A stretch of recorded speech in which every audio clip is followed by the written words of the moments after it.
مشر کور ته لاړم. په بله ورځ لاړم جلات خان سره په ټو کې کېناستم، هلته مو ګپ شپ ولګولو. بالکل دا خو لکه مطلب هر څوک چې په سوشل میډیا دغې نو هغه خو چې پاکستان ته لاړ شي نو هغه هر ځای کې هغه له خلک وایي راځه مونږ سره راځه مونږ سره راځه. خو بس زه خو خپل هغه لکه زما جلات خان ملګری دی که نه د 50 کالو نه، نو اوسه پورې مې ورسره ملګرتیا مطلب نه ده پرېښودې. هغه غریب دی لږ دغه دی، نو لکه دا وجه نه ده چې یو کس دې ته ورسره ګرځي. دا د طبیعت خبره ده، د طبیعت خبر ده. غرور په یو انسان کې نشته، دا سړی خپل طبیعت یې توبه بنده به غرور ولې کوي. خو دا ښه طبیعت والا خلک خو بیا ډېر د ښو خلکو قدر کوي.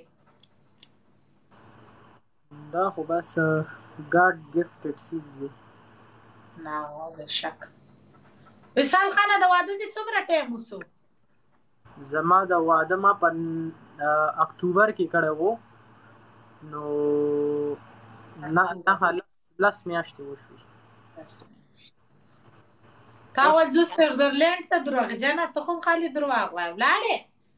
هغه مونږ چې دی دلته نه چې بیا مو ټیکټ اغوستې په 28 اګست باندې مې بیا اغوستې. چې تاسې میلاو بیا پسې خبرې مونږ ګروپ کې تلو که نه سویټزرلینډ ته، نو هغوی بیا کال وکړو چې دی وایي ګروپ برابر نه شو، نو بس بیا کینسل شو. اوس مو د جیاز ټیکټ اغوښتې په 28 اګست باندې. جینیبرا ښار ته به ځو که څوک سویټزرلینډ کې جینیبرا. نه ته دا دروغ ولې ماته وایې؟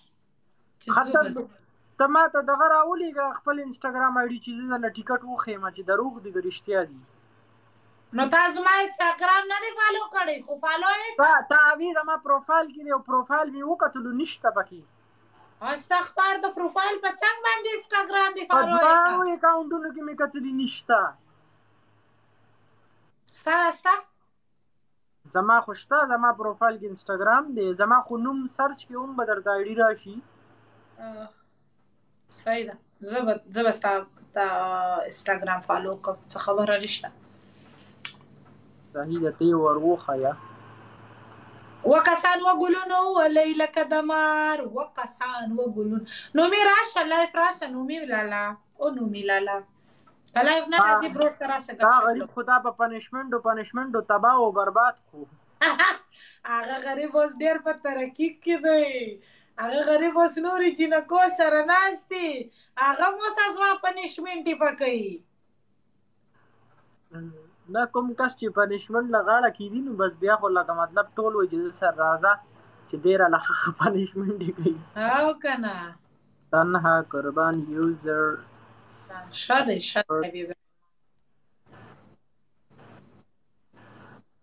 زما خو تقریبا 10-15 ورځې وشي بل چا سره خو زه لایف نه راځم، مطلب دا ټیم راشم تا سره او بس بیا نه راځم رستو.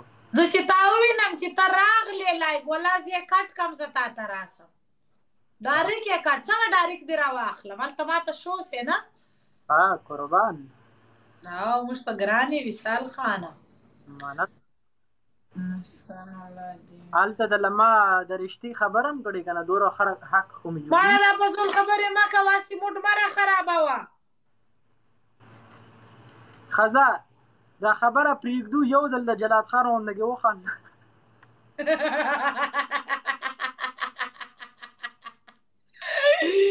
الله ته چې دا خبر راته وکړې اکسیلیټر یا ګاډی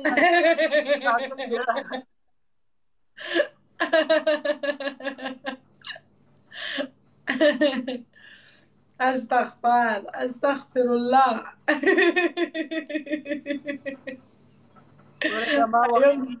جلات خان ویډیو ورکړی د هغه درته زه بیا به انباکس کې لینک